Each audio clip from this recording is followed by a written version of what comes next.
తాకట్లో ఉన్న మీ బంగారాన్ని విడిపించి ఆ రోజు ఆన్లైన్ రేటుకి కొంటాం. Sharma gold company. నమస్తే, సుమన్ టీవీ ప్రేక్షకులకి స్వాగతం. మనకి ఈరోజు కనుక చూసుకున్నట్లయితే మయన్మార్లో ఇంకా బ్యాంకాక్లో మనకి భూకంపం రావడం జరిగింది. అయితే దీనివల్ల మనకి ఎంతో ప్రాణ నష్టం ఇంకా ఆర్థిక నష్టం అనేది జరిగింది. అయితే దీనిని మనకి వచ్చే 29వ తేదీన వచ్చే గ్రహణం కానీ లేదంటే షడ్గ్రహ కూటమి అని అంటున్నారు. అయితే దీంతో ఏమన్నా సంబంధం ఉందా, అంటే దీనివల్లే ఈ ఘటనకి ఏమన్నా ప్రభావం దీనిపైన చూపిస్తుందా అనే విషయంపై ఈరోజు మనకు తెలియజేయడానికి ఈరోజు మనతో పాటు ఉన్నారు ప్రముఖ ఆస్ట్రాలజర్ బ్రహ్మశ్రీ నందిబట్ల శ్రీహరి శర్మ గురువు గారు. సో వీరిని అడిగి తెలుసుకుందాం. గురుగారు నమస్కారం అండి. వాగర్థావివ సంపృక్తౌ వాగర్థ ప్రతిపత్తయే జగతః పితరౌ వందే పార్వతీ పరమేశ్వరౌ ఆదిత్యాయ చ సోమాయ మంగళాయ బుధాయ చ గురు శుక్ర శనిభ్యశ్చ రాహవే కేతవే నమః. శృంగేరి జగద్గురు పీఠాధిపతులకి కంచి పీఠాధిపతులకి నమస్కారములు తెలియజేసుకుంటూ కార్యక్రమాన్ని ప్రారంభిద్దాం.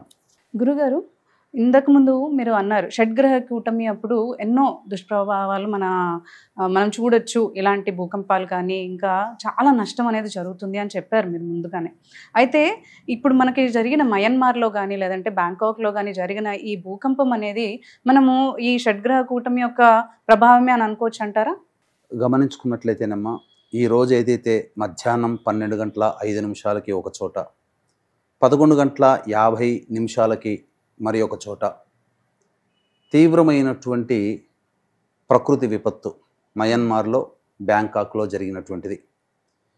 దీనివల్ల భారీ భూకంపం, దాదాపు ఈ సముద్రానికి 10 కిలోమీటర్ల లోపల ఉన్నటువంటి పలకలు విచ్ఛిన్నమైపోయి అలజడి రేగి భారీ భూకంపం అనేటువంటిది ఏర్పడడం జరిగింది. తద్వారా అసలు చిన్నప్పుడు మనం సినిమాల్లో విన్నాము, పేక మేడలా కూలిపోయిందిరా ఆస్తి అంతా అని చెప్పేసి.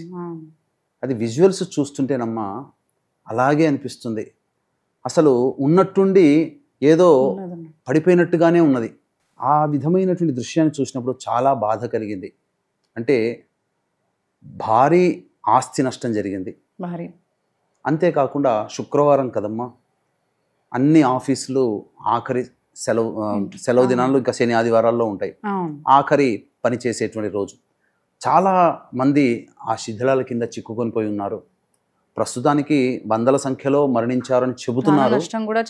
ప్రాణ నష్టం కూడా చాలా భారీగా ఉండబోతుంది. ఒక రకంగా చెప్పాలంటే చాలా బాధాకరమైనటువంటి విషయం. అంటే మన ప్రదేశంలో, మన భారతదేశంలో సంబంధించినటువంటిది ఎటువంటి అంత విపత్తు జరగకపోయినా మనకి ఆనుకొని పక్కనే ఉన్నటువంటి దగ్గరలో ఉన్నటువంటి బ్యాంకాక్, మయన్మార్ దేశంలో ఇటువంటి జరగడము చాలా విచారకరం. రిక్టర్ స్కేలు మీద దాదాపుగా 7.7 నమోదైందమ్మా. అసలు 7 రిక్టర్ స్కేల్ మీద 7 వచ్చింది అని అంటేనే భారీ భూకంపం అని శాస్త్రవేత్తలు చెబుతారు. అయితే ఇప్పుడు వచ్చినటువంటి ఈ విపత్తుకి ప్రకృతిలో జరిగేటువంటి మార్పులకి కొంత కారణం చెప్పవచ్చునమ్మా, అనుసంధానం కనుక చేసుకోవచ్చు. అందుకనే పూర్వకాలం నుంచి కూడా అనాదిగా మన సనాతన ధర్మంలో జ్యోతిష్య శాస్త్రం ఒక భాగం. ఈ జ్యోతిష్య శాస్త్ర ప్రభావము, సిద్ధాంత గణన ప్రభావం చేత కొన్ని గ్రహాల యొక్క కలయికలు అనేటువంటివి ఏర్పడినప్పుడు భవిష్యత్తులో జరిగేటువంటి ఇబ్బందుల్ని ఆ గ్రహాల కలయిక ముందుగానే సూచిస్తుంది.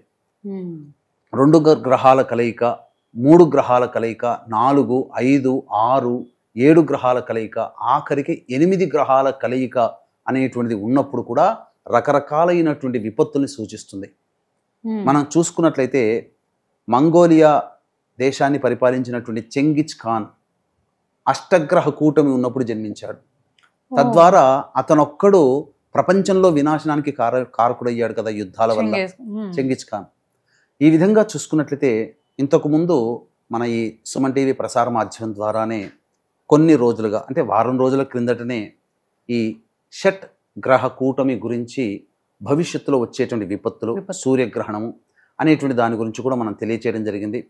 అయితే మనం శాస్త్రంలో ఎప్పుడు చూసుకున్నా కానీ ఒకే నెలలో 2 గ్రహణాలు గనక సంభవించినప్పుడైతే ఖచ్చితంగా ప్రపంచంలో భారీ ప్రాణ ఆస్తి నష్టం అనేటువంటిది జరుగుతుందని మనకు శాస్త్రం ద్వారా మనకు చెప్పబడి ఉంది. మనకు బెస్ట్ ఎగ్జాంపుల్గా తీసుకున్నట్లయితే మహాభారత యుద్ధకాలం. మహాభారత యుద్ధకాలానికి ప్రారంభం అనగా యుద్ధం ప్రారంభం కంటే ముందు ఒకే నెలలో 2 గ్రహణాలు అనేటువంటివి ఏర్పడ్డాయి. చంద్రగ్రహణం, సూర్యగ్రహణం ఏర్పడింది. 3వ గ్రహణం కూడా ఏర్పడింది మహాభారత కాలంలో అంటారు, కానీ అది 3 గ్రహణాలు ఒకే నెలలో ఏర్పడడానికి అసంభవం.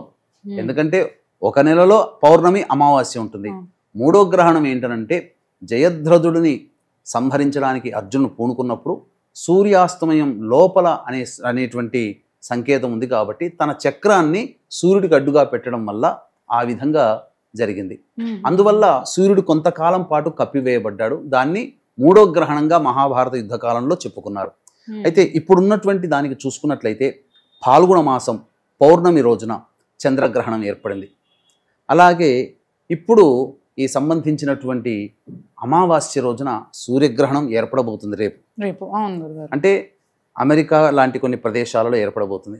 అలాగే షట్గ్రహ కూటమి కూడా 29వ తారీఖు రాత్రి 10:32 శని భగవానుడు మీనరాశిలోకి సంచారం చేస్తాడు. ఈ కారణం చేత అలాగే అమావాస్య, షట్గ్రహ కూటమి, సూర్యగ్రహణము ఇవన్నీ వెరసి ప్రపంచంలో అంటే ప్రకృతి పరంగా కొన్ని విపత్తులు అనేటువంటివి వస్తాయని చెప్పేసి గత వారం 10 రోజుల ముందుగానే మన ఈ ప్రసార మాధ్యమంలో చెప్పాము. తద్వారా అది ఇప్పుడు విపత్తు జరిగింది కాబట్టి వచ్చి మనం చెప్పడం అని కాదమ్మా, ముందుగానే హెచ్చరించాము. కాబట్టి మన భారతదేశం ఏందనంటే కొంతమంది ఎక్కడో ఉంటారో ఆకతాయి మనస్తత్వం కలిగిన వాళ్ళు, కానీ అందరూ కూడా సనాతన ధర్మాన్ని పాటించే వాళ్ళు, ఎప్పుడు కూడా నిరంతరము దేవతా ధ్యానములో ఉంటుంటారు. కాబట్టి భారతదేశము చాలా మటుకు రక్షింపబడుతుంది. కానీ భారతదేశం కూడా విపత్తులు ఎదుర్కొన్నది. అదేంటో ఏ రకంగా విపత్తులు ఎదుర్కొందో మనం ముందు మనం తెలుసుకుందాం. ఇక ముఖ్యంగా ఈ షట్గ్రహ కూటమి ప్రభావం అనేటువంటిది ఒక నెల రోజుల ముందు నుంచి ప్రభావం ప్రారంభమై, అనగా చంద్రగ్రహణం కూడా ఉంది కదా. కాబట్టి ఈ షట్గ్రహ కూటమి ఏర్పడడానికంటే రోజునే నెల రోజుల వ్యవధిలో 2 గ్రహణాలు ఉన్నాయి కాబట్టి నెల రోజుల నుంచే దాని ప్రభావం ప్రారంభమైంది. తత్కారణం చేత మనకు ఒక ఇస్లామిక్ కంట్రీలో సామూహికమైనటువంటి మారణ హోమం జరిగి బాంబు దాడి జరిగి దాదాపుగా వందల సంఖ్యలో మరణించారు ముస్లిం మతస్థులు. అలాగే అనేక దేశాలలో అంతర్గత పోరాటాల వల్ల చాలా మంది చనిపోయారు. ఇప్పుడు ఇంతకుముందు ఏదో అనుకున్నాం, సౌత్ కొరియానా ఏదమ్మా, సౌత్ కొరియాలో మనకి మంటలు చెలరేగాయి. కాలిఫోర్నియాలో కూడా కార్చిచ్చులు కూడా చెలరేగాయి. ఇవన్నీ కూడా ప్రకృతి విపత్తులు కదమ్మా, ఎక్కడి నుంచి వచ్చాయో తెలియదు. అంతేకాకుండా అమెరికా కూడా విక్టిమ్ అయింది. టోర్నడోల రూపంలో దాదాపు 100 మందికి పైగా మరణించడం జరిగింది. భారీ ఆస్తి నష్టం జరిగింది. కనీ విని ఎరుగనటువంటి భారీ ఆస్తి నష్టము, జన నష్టము ఈ సంబంధించినటువంటి 10 రోజుల వ్యవధిలో జరిగింది. అదంతా ఆ భారీ టోర్నడోలు అమెరికాలో, అలాగే కాలిఫోర్నియాలో అగ్నికీలలు, అలాగే ఒక ప్రార్థనా మందిరంలో చేసుకుంటుండగా ఈ బాంబు దాడి జరిగి 100 మంది, ఇవన్నీ ఘటనలు మర్చిపోకుండానే బండి తేరుకుందే రూపంలోనే మయన్మార్లో బ్యాంకాక్లో భారీ భూకంపం జరగడం ఇది సంబంధించినటువంటి విపత్తుగానే చెప్పవచ్చు. ఎందుకు జరిగింది అని అంటే మనం చూసుకుంటే ఈ జల ప్రళయం అనేటువంటిది జరిగింది కదమ్మా. అంటే జలరాశి మీనరాశి, ఈ మీనరాశిలోకి 6 గ్రహాలు వచ్చి చేరుతున్నాయి. ఈ మీనరాశ్యాధిపతి అయినటువంటి గురువు రోహిణీ నక్షత్రంలో వృషభ రాశిలో స్థిర రాశిలో ఉన్నాడు. కానీ అలాగే కుజుడు స్తంభించి ఉన్నాడు. కుజుడంటే భూమికారకుడు. అట్టి కుజుడు స్తంభించి ఉన్నాడు మిథున రాశిలో. ఆ కుజుడు పునర్వసు నక్షత్రంలో ఉన్నాడు. పునర్వసు నక్షత్రాధిపతి గురువుకు సంబంధించినటువంటి ఒక రాశిలో ఈ గ్రహణం, మీనరాశిలో గ్రహణం ఏర్పడుతున్నటువంటి కారణం చేత ప్రధానంగా మన భారతదేశ కాలమానానికి కనుక సరిచూసుకుంటే ఇప్పుడు ఈ రోజున మిథున లగ్నంలోనే ఈ భూకంపం ఏర్పడింది. కుజుడు స్తంభించి ఉన్నాడు, చాలా ప్రమాదకారి. కుజుడు స్తంభించి ఉన్నప్పుడు కొన్ని విపత్కర పరిస్థితులు అనేటువంటివి జరుగుతాయి. కాబట్టి కుజుడు స్తంభించి ఉన్నటువంటి మిథున రాశి అనగా మిథున లగ్నంలోనే ఈ యొక్క ప్రభావం ఏర్పడింది. కాబట్టి జలతత్వము, భూతత్వము, మిథున రాశి ద్విస్వభావం అంటే వాయుతత్వం. కాబట్టి ఇక్కడ జలతత్వము, భూతత్వము, వాయుతత్వము ఇవన్నీ కలిసి ఈ రకంగా మనకు ఏర్పడింది. తద్వారా కుజుడు భూమికారకుడు, భూతత్వం. భూకంపం అంటే మనకు అక్కడ భూమి మీదనే జరిగింది. కానీ దీనికి మూలం ఎక్కడో సముద్రంలో ఉంది. అందుకనే సునామీ హెచ్చరికలు కూడా జారీ చేశారు. జలతత్వం అంటే రాబో రోజుల్లో ఇంకా భవిష్యత్తు ఒక 2-3 నెలల్లో ఇంకా ఇటువంటి విపత్కర పరిస్థితుల్ని మనం ఎదుర్కోక తప్పదు. ప్రపంచవ్యాప్తంగా కొన్ని ఎదుర్కోక తప్పదమ్మా. గురుగారు, అంటే ఇది ప్రపంచవ్యాప్తంగా ఇవన్నీ చూస్తూ ఉన్నాము. మన భారతదేశంలో కూడా దీని ప్రభావం ఏమన్నా ఉంటుందంటారా? మనకు ఈ షడ్గ్రహ కూటమి ఏర్పడుతున్నటువంటి రాశి ఏంటమ్మా? మీన రాశి. అవును గురుగారు. మన భారతదేశానికి సంబంధించినటువంటి చూసుకుంటే మీన రాశి ఈశాన్య రాష్ట్రాలని సూచిస్తుంది. ఈశాన్య రాష్ట్రాలు అనగా ఈ మణిపూర్, మేఘాలయ, ఉత్తరాఖండ్, అలాగే అస్సాం, త్రిపుర, పశ్చిమ బెంగాల్, ఈ రాష్ట్రాలలో విపత్తులు అనేటువంటివి ఉంటాయి. మనం గనక చూసుకుంటే ఇప్పుడు ఉత్తరాఖండ్, చమేలి జిల్లాల్లో భూకంపం 3.2గా ఏర్పడింది. అలాగే మయన్మార్కి చాలా దగ్గరగా ఉన్నటువంటి రాష్ట్రము ఈ సంబంధించినటువంటి మణిపూర్లో కూడా భూకంప తీవ్రత 5 దాటిందమ్మా. కాబట్టి మరి ఇదే విషయం కూడా 10 రోజుల క్రిందటనే వీడియోలో మన సుమన్ టీవీలోనే మనం చేయడం జరిగింది. ఈశాన్య రాష్ట్రాలైనటువంటి ఈ మణిపూర్, మేఘాలయ, త్రిపుర, అస్సాం, పశ్చిమ బెంగాల్, ఉత్తరాఖండ్ రాష్ట్రాలలో ఖచ్చితంగా దీని ప్రభావం పడుతుంది అని చెప్పేసేసని ఆ విధంగానే జరిగింది. ఆ మణిపూర్కి అతి చేరువలో ఉన్నటువంటి దేశంలో జరిగింది. మణిపూర్కి అతి చేరువలో మయన్మార్ ఉంది. కాబట్టి మన దేశాన్ని కనుక చూసుకుంటే మణిపూర్ని కేంద్రంగా మనం చెప్పాం. కానీ అతి కొద్ది దగ్గరలోనే ఈ మయన్మార్ దేశం ఉంది. అంటే మన జ్యోతిష్య శాస్త్రం అనేటువంటిది ఈ చెప్పబడినటువంటి అమ్మవారు ఇచ్చినటువంటి ఒక వాక్ అనుగ్రహమే తప్ప నా సొంత ఏ శక్తి అంటూ ఏమీ లేదు. కానీ ఇక్కడ నేను చెప్పొచ్చేది ఏంటంటే జ్యోతిష్య శాస్త్రాన్ని బేస్ చేసుకొని చెప్పినటువంటి మాట అక్కడ జరుగుతుంది అన్నప్పుడు మనం ఖచ్చితంగా జ్యోతిష శాస్త్రాన్ని శాస్త్రంగానే చూసి నమ్మాల్సిందే. దీనికి ఒక ఉదాహరణ, బెస్ట్ ఎగ్జాంపుల్ ఇదే.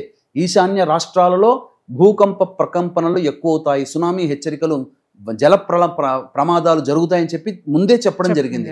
మణిపూర్కి పక్కనే ఉంది మయన్మార్ దేశం, ఎక్కడో లేదు, భారతదేశానికి ఆనుకునే ఉంటుంది. ఒకప్పుడు మయన్మార్ మన భారతదేశంలో భాగమే. కానీ ఆనాటి మన ప్రథమ పాలకుడు మహానుభావుడు నెహ్రూ గారు ఏదో దానం చేసేశారు.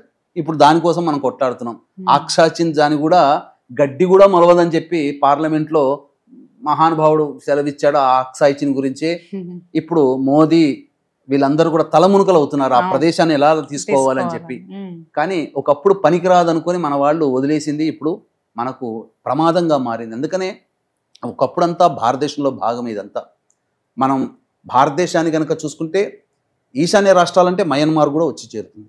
అయితే ఇలా మనకి ప్రభావాలన్నీ చూపుతున్నది షడ్గ్రహ కూటమి వల్ల. అయితే దీనికి మనకి ఏమైనా పరిహారాలు ఉంటాయి అంటే ఆ జ్యోతిష పరంగా మనం ఏమైనా పరిహారాలు చేసుకోవచ్చు అంటారా దీని ఎఫెక్ట్ తగ్గించుకోవడానికి? ప్రధానంగానమ్మా ఏ సమస్యకైనా కానీ 2 రకాల పరిష్కారాలు ఉంటాయి. ఒకటి మానవ పరిష్కారం, 2 దైవ పరిష్కారం. మానవ పరిష్కారం అంటే మనుష్యులుగా మీరు నేను అందరం కూడా మనకి మనం సొంతంగా చేసుకునేటువంటి పరిష్కారాలు. దైవ పరిష్కారాలు అంటే మంత్రం యొక్క సహాయం తీసుకునేది. దైవం మంత్రాధీనం, తన్మంత్రం బ్రాహ్మణాధీనం. కాబట్టి బ్రాహ్మణుల ద్వారా చేసుకోగలిగేటువంటి పరిహారాలు కొన్ని చేసుకోవచ్చు. ముందుగా మానవ పరిష్కారాల్లో భాగంగా చూసుకున్నట్లయితే కాలాన్ని శాసించేటువంటి వాడు ప్రస్తుతానికి కలియుగంలో కలౌ చండీ వినాయకో కాలభైరవ. కాబట్టి కాలాన్ని శాసించేవాడు కాలభైరవుడు. కాబట్టి కాలభైరవుని యొక్క ఆరాధన అందరూ చేయవలసిందే.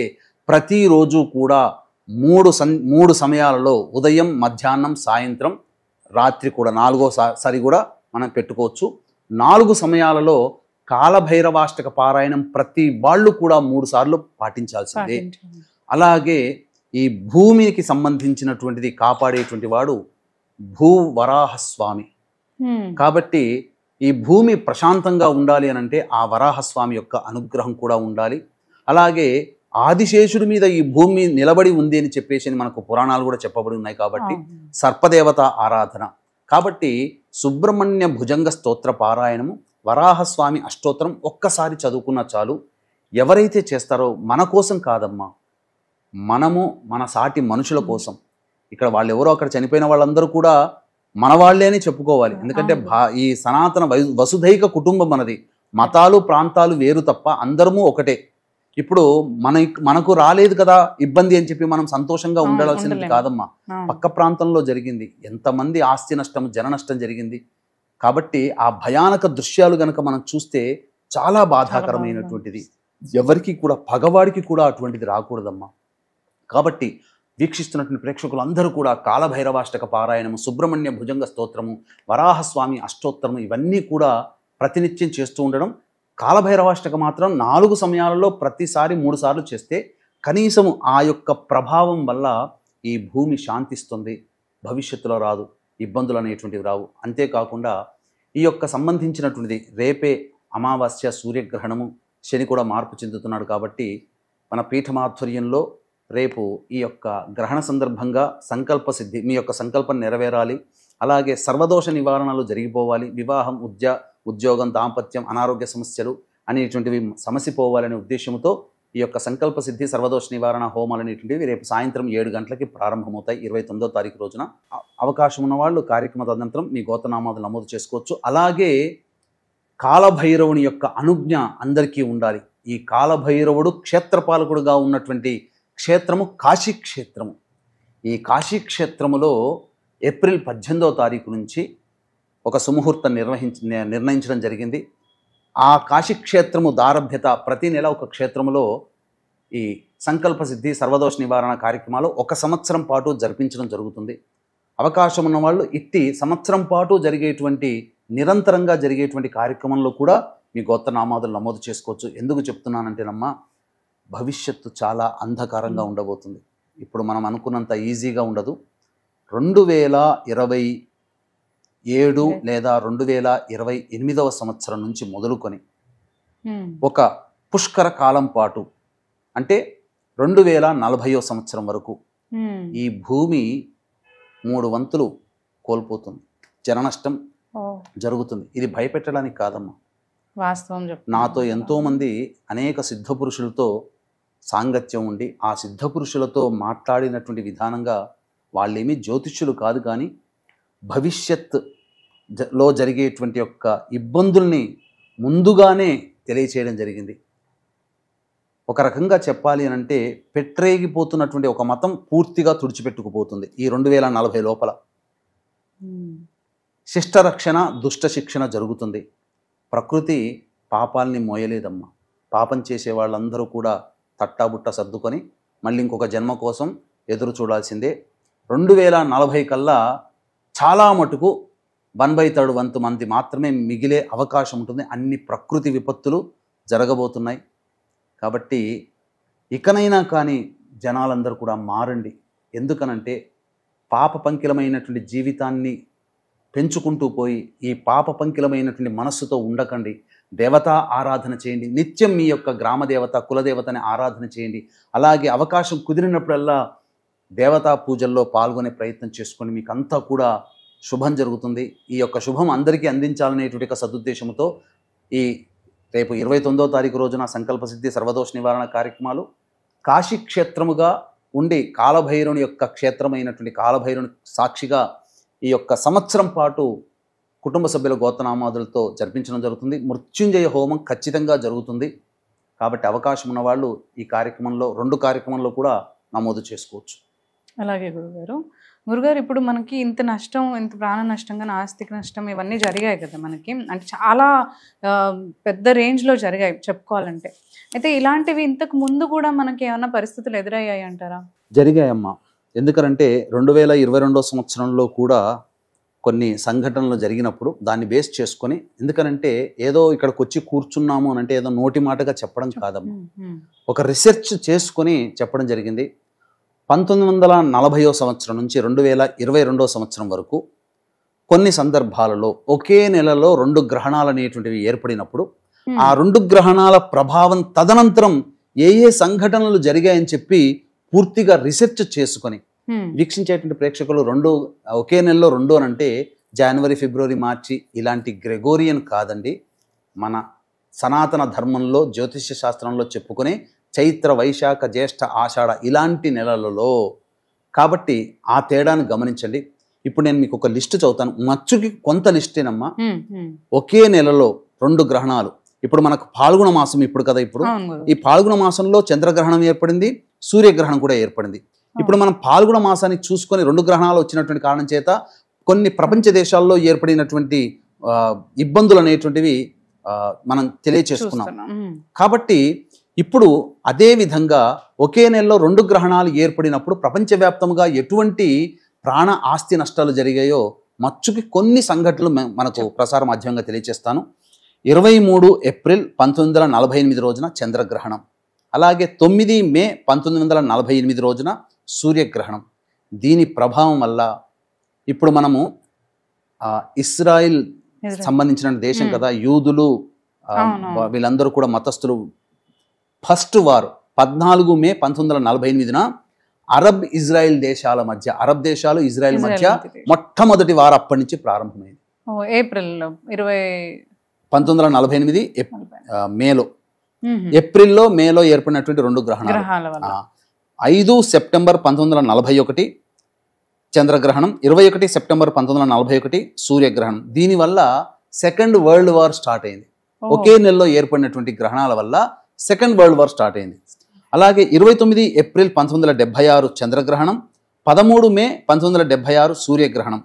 దీని ప్రభావం వల్ల ఎంత భారీ ప్రాణ నష్టం అంటే 28 జూలై 1976లో టంక్షన్, చైనాలోని ఒక టంక్షన్ అనే రాష్ట్రంలో భూకంపం సంభవించి 6,55,000 మంది మరణించారు.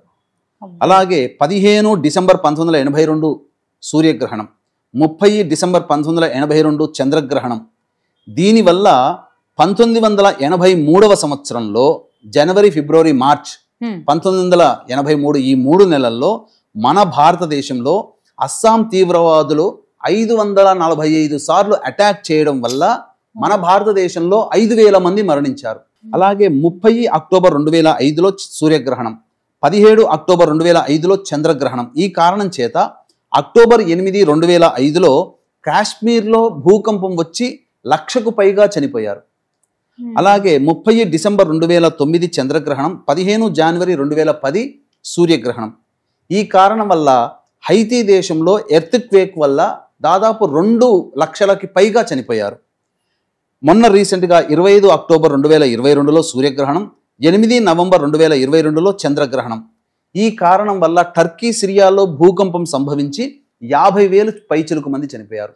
ఇప్పుడు కూడా పాల్గొన మాసంలో పాల్గొన పౌర్ణమికి చంద్రగ్రహణం, ఇప్పుడు సూర్యగ్రహణం.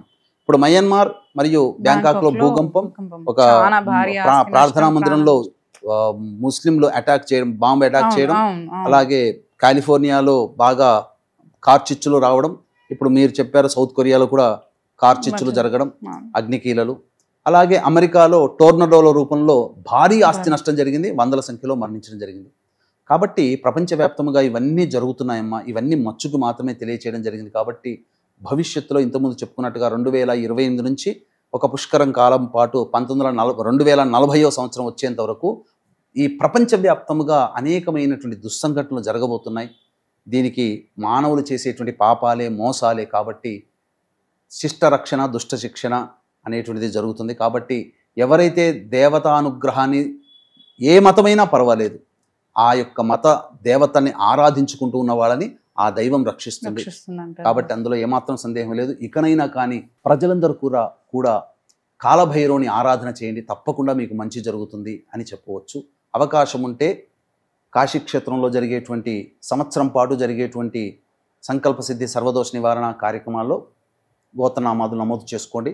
తప్పకుండా ఆ కాలభైరవుడు మిమ్మల్ని, మీ కుటుంబాన్ని సంరక్షిస్తాడు. మీ ఇంట్లో చెప్పిన విధంగా కూడా మీరు కూడా మీ ఇంట్లో మీకు మీరుగా చేసుకోవచ్చు. ధన్యవాదాలు. సర్వం శ్రీ ఉమామహేశ్వర పరబ్రహ్మార్పణమస్తు.